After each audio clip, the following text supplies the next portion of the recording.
కేవలం 7,999K up to 10 kgs వరకు బరువు తగ్గి అధిక బరువు నుంచి వచ్చే ప్రధాన సమస్యలను దూరం చేసుకోండి. హరిహర వీరమల్లు నిరాశపరిచిన పవన్ కళ్యాణ్ కు 2 సినిమాలు లైన్ లో ఉన్నాయి.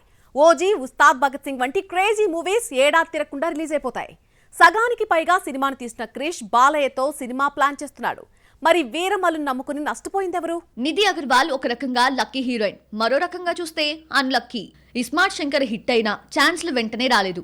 ఏడాది వెయిట్ చేయగా హరిహర వీరమల్లులో పవన్ తో జతకట్టే ఛాన్స్ వచ్చింది. మరోవైపు రాజాసాబ్లో ప్రభాస్తో ఆడి పాడుతున్న ఈ 2 సినిమాలతోనే 3 ఏళ్లు గడిచిపోయాయి. ఈలోగా 30+ లోకి వచ్చేసింది నిధి. ఇలా పెద్ద హీరోస్ అంటూ కెరియర్ వేస్ట్ చేసుకుంది. నిధి అగర్వాల్ కి ఓపిక ఎక్కువే. పవన్ తో జతకట్టే ఛాన్స్ వచ్చిందన్న పేరే గాని వీరమల్లు ఎప్పుడు పూర్తవుతుందో తెలీదు. పవన్ డేట్స్ ఇచ్చినప్పుడే నటించాల్సి రావడంతో మరో మూవీకి సైన్ చేయలేదు.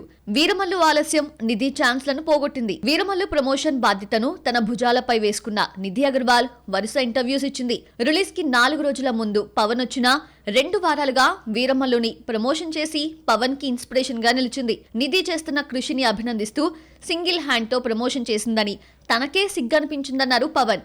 నిధి ఎన్నో ఆశలు పెట్టుకున్న వీరమల్లు హ్యాండ్ ఇచ్చాడు. ఇక నిధి ముందున్న ఆప్షన్ రాజాసాబ్ ఒక్కటే.